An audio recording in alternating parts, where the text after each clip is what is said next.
हाय बच्चा लोग, कैसे हो आप सब। Welcome to Believed Academy. मेरा नाम है प्रीशी और आज की वीडियो में हम पढ़ने जा रहे हैं रैदास के पद। आज से हम क्लास 9 की पोइट्री शुरू करने जा रहे हैं और उसमें जो पहला पोइट्री है वो है रैदास के पद। तो पहले हम रैदास जी के बारे में थोड़ा जान लेते हैं। उनका जन्म 1388 को हुआ था और उनका देहांत यानी उनकी डेथ जो है 1518 को हुआ था। तो हमारा जो हिंदी का जो कविता है उसको कविता यानी हिंदी का जो साहित्य है उसको बहुत सारे काल में बटा गया था और उसमें एक काल है भक्ति काल और उसी भक्ति काल में ही रैदास जी के पद वगैरह सब कुछ हम पढ़ते हैं और उनको भक्तिकालीन कवि भी कहा जाता है। रैदास जी जो थे वो ऐसे थे कि वो मूर्ति पूजा में बिल्कुल नहीं विश्वास रखते थे। वो भगवान को मानते ज़रूर थे पर वो किसी मूर्ति पूजा को नहीं मानते थे, मूर्ति पूजा में विश्वास नहीं करते थे।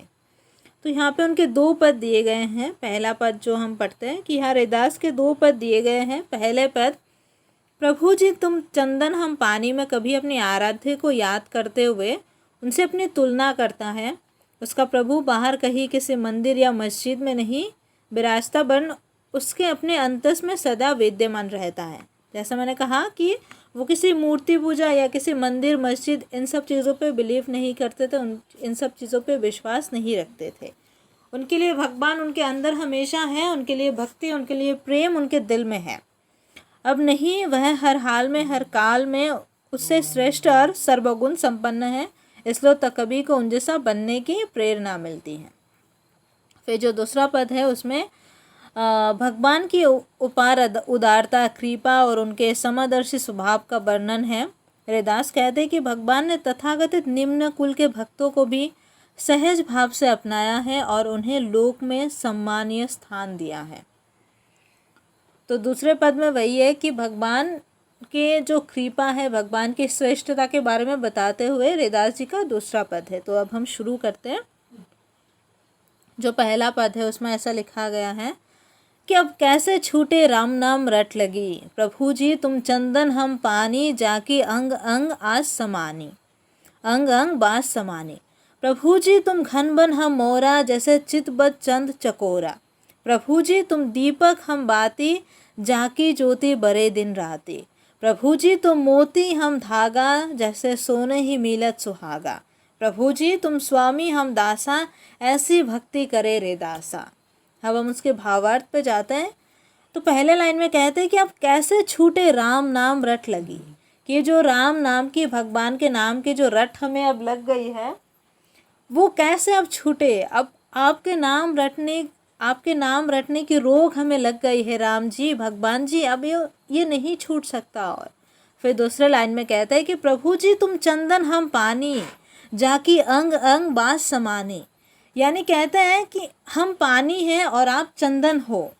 जब क्या होता है ना, चंदन को जब पानी में हम घोल देते हैं, चंदन को जब हम पानी में मिला देते हैं और अगर उस पानी से कोई नहाता है तो आप देखना उसके सारे अंग में से सुगंध हो जाता है। मतलब जाकी अंग अंग बास समानी, मतलब वो जो बास है, वो जो सुगंध है वो उस इंसान के पूरे अंग में छा जाता है, पूरे बॉडी में छा जाता है। तो ठीक वैसे ही तरह कहते हैं कि तुम चंदन हम पानी, यानी आप चंदन हो और हम पानी हैं और जब आप हम में घुल गए तो हम शुद्ध हो गए। फिर कहते हैं कि प्रभु जी तुम घन बन हम मोरा जैसे चितबत चंद चकोरा, घन बन यानी घने बादल। तो जब क्या होता है ना कि जब घने बादल छाता है तो हम सब जानते हैं कि मोर कितने खुशी से नाचता है। तो ठीक उसी तरह रैदास जी भी कहते हैं कि भगवान जी आप उस घने बादल की तरह हो और मैं मोर जैसा हूँ। आपके दर्शन पाते ही मैं खुशी से झूम उठता हूँ, खुशी से नाचने लगता हूँ। और फिर कहते हैं जैसे चितबत चंद चकोरा, वो चकोर पक्षी जो होता है वो हमेशा हर वक्त चंद को, मतलब जो चंद्रमा है उसको ताकती रहती है। तो ठीक उसी तरह कहते हैं कि हम भी आपको ठीक वैसी तरह ताकते रहते हैं, आपके दर्शन करते रहते हैं पूरी दिन रात। फिर कहता है प्रभु जी तुम दीपक हम बाती जाकी ज्योति बरे दिन राती। फिर कहते हैं प्रभु जी आप तो दीपक हो और हम उस दीपक की बाती है और आपके दीपक से, आपकी रोशनी से हम पूरे दिन जलते रहते हैं और पूरे संसार को रोशनी देते रहते हैं। फिर कहते हैं प्रभु जी तुम मोती हम धागा जैसे सोने ही मिलत सुहागा, फिर कहते हैं प्रभु जी आप मोती हो और हम उस मोती को धारण करने वाले धागा। मोती हम सबको पता है कि समुद्र में पाया जाता है, और उस मोती को जब हम धागे में ऐसे मिलाते हैं, धागे में जो फिर उस मोती को जब हम घुसाते हैं सुंदर करके, तो वो कितने अच्छे से माला का रूप धारण करते हैं। तो वैसे ही कहते हैं कि प्रभु जी, भगवान जी, आप मुझ में ऐसे मिल गए हो जैसे मोती और धागा मिल जाते हैं और दोनों मिलके कितना एक अच्छा रूप धारण करते हैं। मतलब ठीक वैसे होता है, हम कहते हैं ना सोने में सुहागा, मतलब सोना तो अच्छा है ही, और ऊपर से अगर सोने में सुहागा मिल जाता है तो वो और श्रेष्ठ बन जाता है। तो वैसे ही कहते हैं कि आप मोती हो, हम धागा हैं, ठीक उसी तरह जैसे सोने में सुहागा है।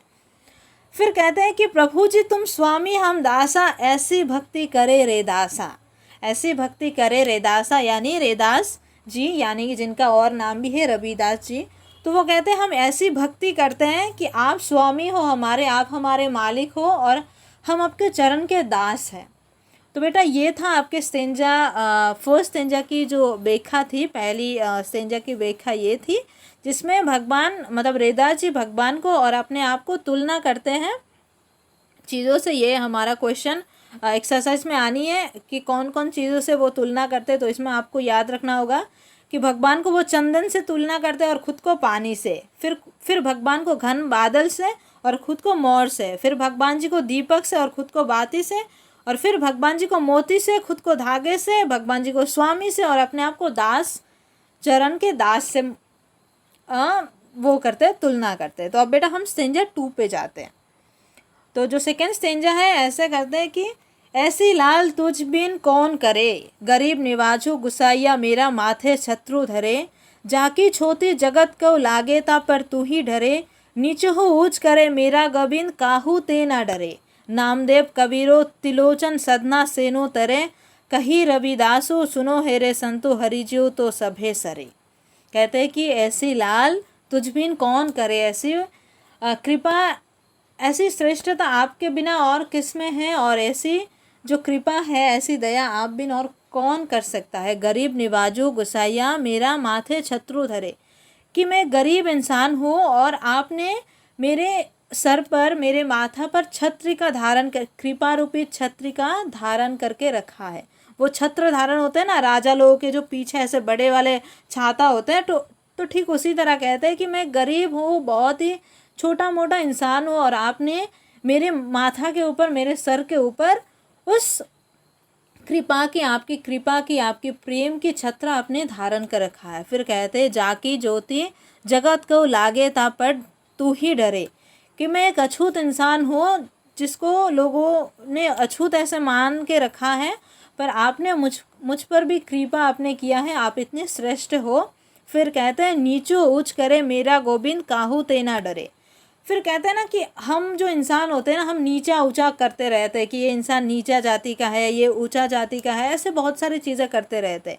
पर यहाँ पे रेदास जी कहते हैं कि नीचो हो ऊंच करे, मतलब नीचा जो भी है उसको भी ऊंचा कर लेते हैं। मेरा गोविंद मतलब मेरा गोविंद मतलब मेरे भगवान काहू ते ना डरे, मतलब मेरे भगवान जो है वो किसी से नहीं डरते, वो नीचा को भी ऊंचा ही मानते हैं, सबको एक समान मानते हैं, वो कितने श्रेष्ठ है। फिर कहते हैं नामदेव कबीरो तिलोचन सदना सेनो तरे, ये बहुत सारे लोगों के नाम हैं, नामदेव कबीरो तिलोचन सदना सेनो, कि ये लोग बहुत ही आम इंसान थे बेटा, और जब वो लोग भगवान के शरण में आए ना, तो इनको इस दुनिया से मोक्ष मिल गई। मतलब भगवान की भक्ति में जब वो लोग लीन हो गए, जब वो लोग शामिल हो गए, तो उनको इस दुनिया से मुक्ति मिल गई, उनको इस दुनिया से मोक्ष की प्राप्ति हो गई। कही रविदास सुनो रे संतो हरिजो ते सभे सरे। तो ठीक उसी तरह रविदासो मतलब वो रेदास जी का और एक नाम है। तो इसी तरह रविदास जी मतलब रेदास जी दूसरे जो पद है, दूसरा जो स्टेंजा है, इसमें अपने जो भगवान जी है उस भगवान जी का ऐसे श्रेष्ठता का वर्णन करते हुए उनका स्टेंजा 2 है। तो बेटा हमने दोनों स्टेंजा 1 और स्टेंजा 2 दोनों कंप्लीट कर लिया है। अभी हम चलते हैं क्वेश्चन की और, एक्सरसाइज क्वेश्चन की और। ये मुझे लगता है काफ़ी इंपॉर्टेंट है, क्योंकि जब हम गद्य खंड पढ़ते हैं ना तो बहुत इजी हो जाता है हमारे लिए आंसर निकलना, बट जब हम पद्य पढ़ते हैं तो हमारे लिए थोड़ा बहुत ये टफ हो जाता है कि हम क्वेश्चन का आंसर निकलते हैं। तो बेटा मैं हूँ आप सबके लिए, मैंने तैयार करके रखा है। तो सबसे पहला जो प्रश्न है वो ये है कि पहले पद में भगवान और भक्त की किन किन चीज़ों से तुलना की गई है उनका उल्लेख कीजिए। तो मैंने आप लोगों को कहा था कि भगवान को वो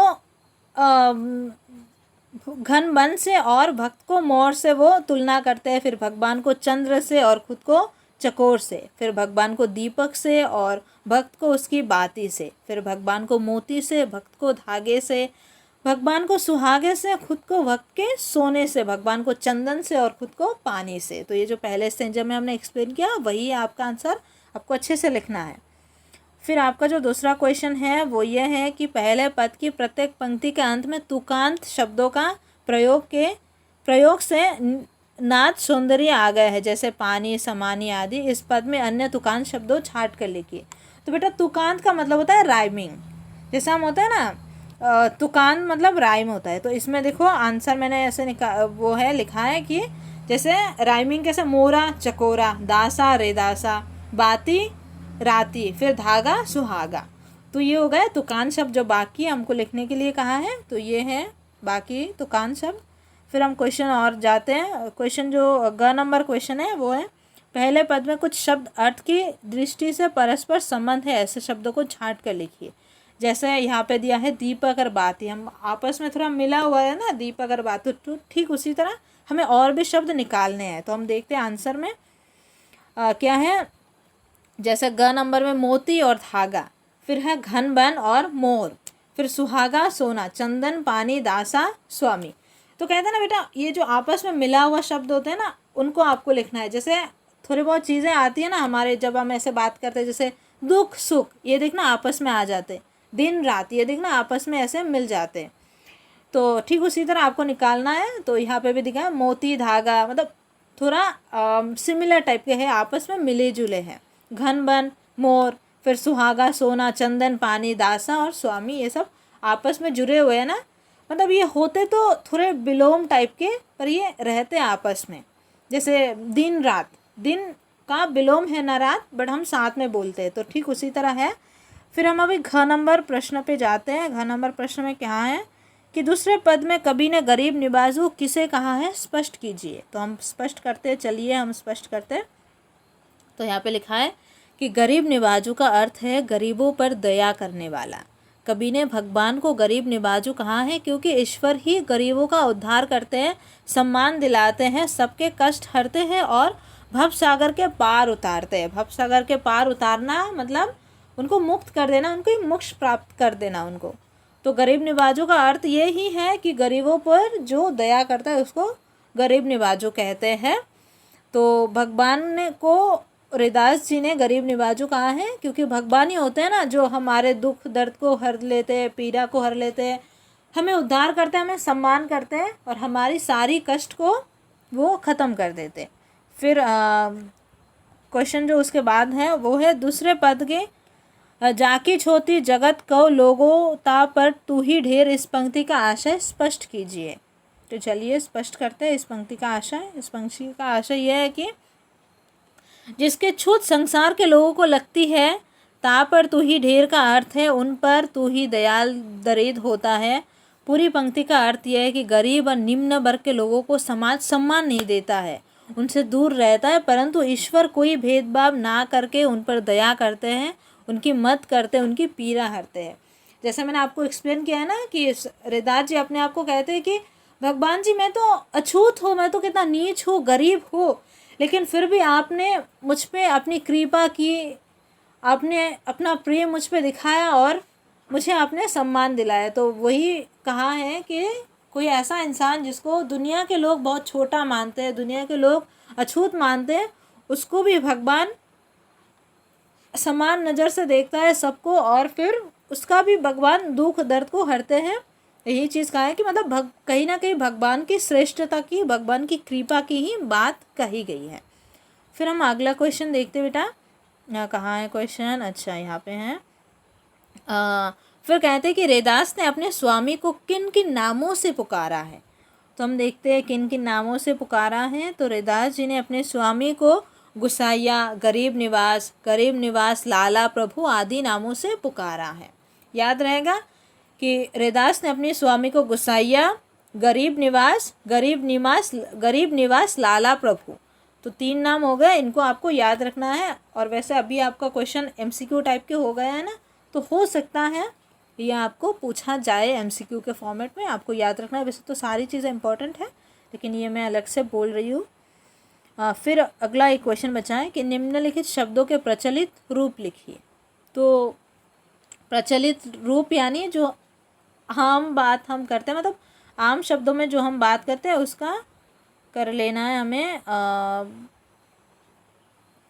देख लेना है वो करना कहाँ गया। अच्छा यहाँ पे, हाँ मुझे थोड़ा सा वो दिखाई नहीं दे रहा था। ओके, तो आम शब्दों में हम बात अगर करें तो मोरा हम नहीं कहते, हम कहते हैं मोर। फिर हम चंद्र नहीं कहते, हम चंद्रमा क्या कहते हैं। फिर हम बाती नहीं कहते, हम बत्ती कहते हैं। फिर हम बड़े नहीं कहते, हम जले कहते हैं। हम राती नहीं कहते, हम रात कहते हैं। हम शत्रु नहीं कहते, हम छत्र कहते हैं। हम धरे नहीं कहते, हम रखे कहते हैं। हम ऐसा नहीं कहते ना इसको धरे रहो, हम ऐसा नहीं कहते, हम कहते इसको रखे, इसको रख लो, इसको रखे रहो। तो वही है। हम छोती नहीं कहते, हम छुआछूत कहते बेटा। हम तुम ही नहीं कहते, हम तू ही नहीं कहते, हम तुम ही कहते हैं। हम राती नहीं कहते, हम रात कहते हैं। हम और गोसाइया नहीं कहते, हम गोसाई कहते हैं। समझ में आ गया। फिर अब और कुछ बहुत सारे क्वेश्चंस तो हैं, लेक्चर काफ़ी लंबा हो रहा है, बट आई होप ये प्रोडक्टिव रहेगा आप लोगों के लिए। फिर कहते हैं नीचे लिखी गई पंक्तियों का भाव स्पष्ट कीजिए। ये तो बेटा बहुत इंपॉर्टेंट है, हर जगह इसको आना ही है। तो जो क नंबर का है, जाकी अंग अंग बास समानी, मतलब जिसके हर अंग अंग में बास, मतलब क्या होता है, वो गंध होता है ना, स्मेल, हम जो कहते हैं बास। तो वही है कि जो पहले कहते हैं ना कि तुम चंदन और हम पानी, मतलब तुमको जब हम में मिला दिया गया, मतलब चंदन को जब पानी में मिला दिया गया और फिर उस पानी से किसी ने नहाया तो उसके अंग अंग में वो चंदन का बास समा गया, मतलब अब वो शुद्ध हो गया। चंदन शुद्ध होता है ना, तो वही कहा गया है कि अंग अंग नाम की सुगंध व्यक्त हो गई है। जैसे चंदन के पानी में रहने से पानी में उसकी सुगंध फैल जाती है, उसी प्रकार राम नाम के लेप की सुगंधी उनके अंग अंग में समा गई है। ठीक उसी तरह कहते हैं ना, आप जिसके सानिध्य में आते हो आप उसी की तरह बन जाते हो, कहते ना। तो वही है कि मतलब हम अगर राम नाम की रट लगाए ना तो हम भी ऐसे ही अच्छे हो जाएंगे। हम अगर भगवान की पूजा पाठ करें तो हम भी, हमारा दिल भी साफ़ हो जाएगा। तो वही है कि चंदन में नहाओ तो शुद्ध हो जाओगे, राम नाम पाठ करो तो दिल साफ़ हो जाएगा, अच्छा हो जाएगा। फिर क्या है कि जैसे चितबत चंद चकोरा है, फिर उसका मीनिंग क्या है कि चकोर पक्षी जो है ना अपने प्रिय चांद को टक टक निहारता रहता है, उसी तरह कभी अपने प्रभु राम को भी टक टक निहारता रहता है, इसीलिए कभी ने अपने आप को चकोर कहा है।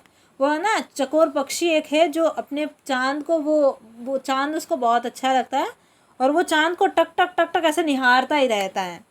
आपको बहुत अच्छे से पता चल रहा होगा निहारना की मतलब। तो खैर अभी आप तो बहुत छोटे हो, चलो ठीक है, उस पर हम बात नहीं करते हैं। तो वही कहते हैं कि जैसे चकोर पक्षी होती है चांद को निहारते हैं, ठीक रैदास जी भी अपने स्वामी को, अपने भगवान जी को निहारते रहते हैं। ओके, फिर जो ग नंबर है, जाकी ज्योति बरे दिन राती, मतलब ईश्वर दीपक के समान है जिसकी ज्योति हमेशा जलती रहती है, उसका प्रकाश सर्वत्र सभी समय रहता है। वही है कि दीपक का प्रकाश जो है दिन रात हमेशा जलता रहता है और उसी से पूरा संसार जो प्रकाशित होता रहता है।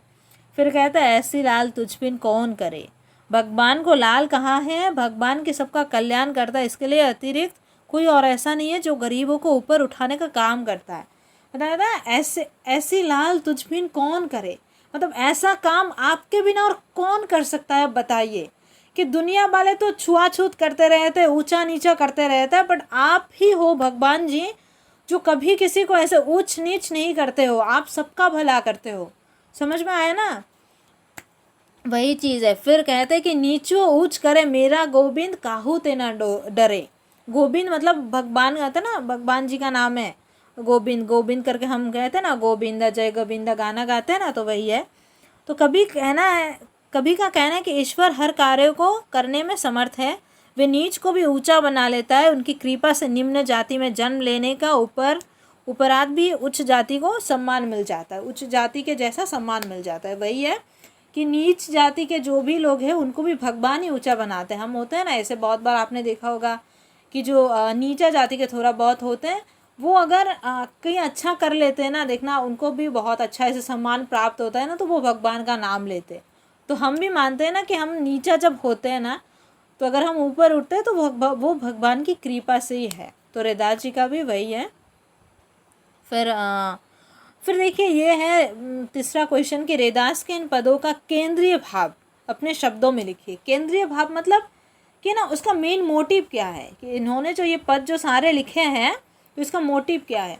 तो बेटा मोटिव मैंने आपको पहले ही बता दिया है, जब मैंने शुरुआत की ना तभी मैंने बता दिया था ना कि हमारे हिंदी का जो साहित्य है ना, हिंदी साहित्य को बहुत सारे काल में बांटा गया है और उसमें एक काल है भक्ति काल, और उस भक्ति काल के बहुत ही एक अच्छे कवि हैं रैदास जी, ठीक है ना। और इसीलिए उनको भक्तिकालीन कवि भी कहा जाता है कि वो भगवान के लिए उनके मन में बहुत भक्ति थी, बहुत श्रद्धा थी, बहुत प्रेम था, लेकिन बेटा वो कभी मूर्ति पूजा में विश्वास नहीं रखते थे, ना वो कभी किसी मंदिर जाते थे, ना वो कभी किसी मस्जिद जाते थे। उनके लिए जो है कि भगवान को हम मन में श्रद्धा करेंगे, तो वही चीज़ था। तो वो केंद्रीय भाव वही है कि पहले पद का केंद्रीय भाव, जब भक्त के हृदय में एक बार प्रभु के नाम की रट लग जाए तब वह छूट नहीं सकती। कभी ने भी प्रभु के नाम को अपने अंग अंग में समा लिया है, वह उनका अनन्य भक्त बन चुका है। भक्त और भगवान दो होते हैं, दो होते हुए भी मूलत एक ही है, उनमें आत्मा परमात्मा का अटूट संबंध है। फिर कहाँ है दूसरे पद में, प्रभु सर्वगुण संपन्न सर्वशक्तिमान है, वे नीडर है तथा गरीबों के रखवाले हैं, ईश्वर अछूतों को उद्धारक है तथा नीच का भी ऊंचा बनाने वाले हैं। तो वही है बेटा कि पहले पद में उन्होंने भगवान को और अपने आप को तुलना की है, और दूसरे पद में उन्होंने भगवान की श्रेष्ठता का वर्णन किया है। तो बेटा ये रहा आपका पूरा पोएट्री का एक्सप्लेनेशन, साथ में आपके क्वेश्चन आंसर के भी मैंने क्वेश्चन आंसर भी आपको डिस्कस कर लिया। आज पहला लेक्चर था। लास्ट में एक बात कहूँगी बेटा, मैं बंगाली हूँ, मैंने पढ़ी है हिंदी बट मैं बंगाली रीजन से हूँ। हमारा जो कॉमन लैंग्वेज, हमेशा हम बात बंगाली में करते हैं, तो कभी कभी ऐसा होता है कि मैं बताते वक्त कभी कभी एक आध प्रोनाउंसिएशन मेरी बंगाली के टोन में आ जाती है, उसके लिए मैं क्षमा चाहती हूँ। सो आज का लेक्चर यहाँ पे ख़त्म करते हैं, आज का लेक्चर यहाँ पे ही ख़त्म करते हैं। अच्छा लगा तो वीडियो को लाइक कर देना, चैनल पर नए हो तो सब्सक्राइब कर देना। हमने भी अभी अभी शुरुआत की है, आपका सपोर्ट रहा तो हम एक दिन ज़रूर आगे जाएंगे। That's it for today. अच्छे से रहो, खुश रहो और पढ़ाई करते रहो। कोई भी डाउट हो नीचे कमेंट में बताओ, मैं देखती हूँ उसका क्या किया जा सकता है। Thank you so much.